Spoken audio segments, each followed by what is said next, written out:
Assalamualaikum warahmatullahi wabarakatuh. Halo semuanya anak-anakku.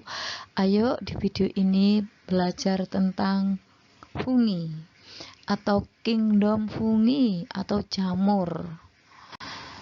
Saya ingatkan kembali anak-anakku bahwa makhluk hidup yang ada di alam ini ada pengelompokan antara lain dengan pengelompokan sistem 5 kingdom, di mana fungi itu menduduki tingkat 3 dari bawah: Monera, Protista, fungi, plantae, animalia. Nah, apa itu fungi? Nah, fungi atau dunia jamur, kingdom fungi ya, itu memiliki hifa. Hifa itu adalah benang-benang halus yang tersusun dari rangkaian sel yang terbentuk dari pertumbuhan spora.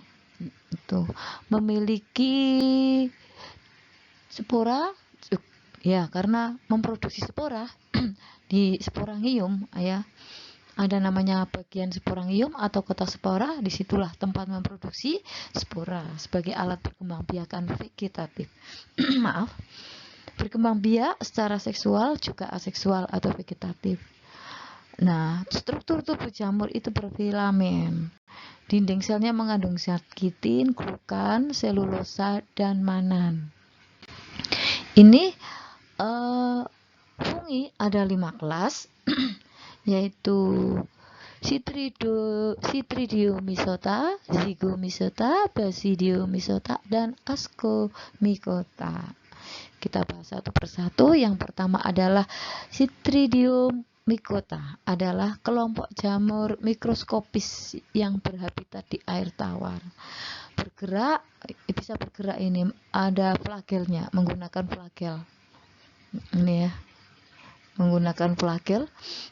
Contoh Chytridiomycota adalah Batrachotrium, Dendrobatidium. Ini bisa menyebabkan penyakit pada katak atau amfibi ya. Dan Polypacus euglena, ini parasit pada ganggang anak-anak. Ciri-ciri jamur Zygomycota sekarang. Apa itu? Ini sebagai saprofit. Miseliumnya bercabang banyak ya.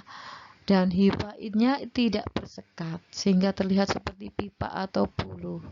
Dinding sel terdiri atas kitin, tidak memiliki zoospora sehingga sporanya merupakan sel-sel yang berdinding.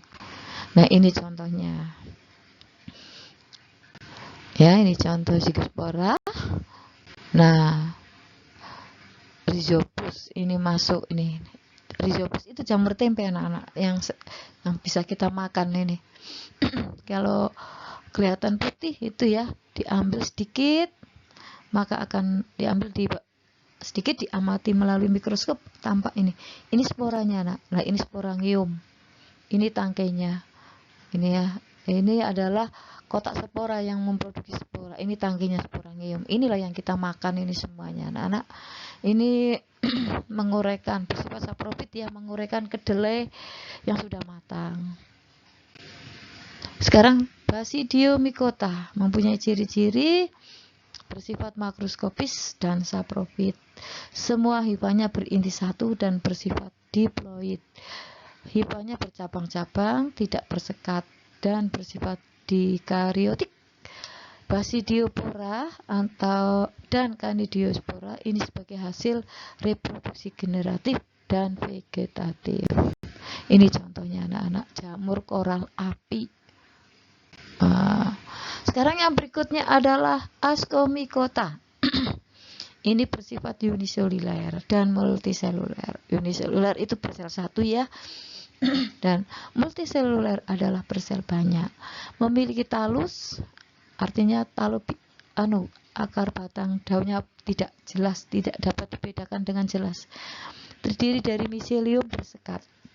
Ada yang hidup sebagai saproba dan ada juga yang hidup sebagai parasit atau bersimbiosis.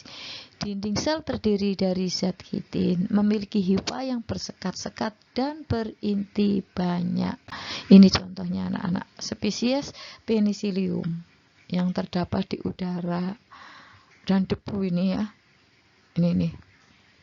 Ini biasanya nempel di tembok-tembok ini, di dinding-dinding bangunan. Sering ya kalian melihat bentukan seperti ini. Nah, ini kalau kita lihat melalui mikroskop, spesies Penicillium ini banyak. Kalau sporanya sudah matang bertaburan di ruangan anak-anak. Ini ya. Ini Penicillium ini. Ini. Kalau dilihat melalui mikroskop bentukannya seperti ini anak-anak. Itu anak-anak tentang jamur atau fungi. Terima kasih. Sampai jumpa pada video berikutnya. Wassalamualaikum warahmatullahi wabarakatuh.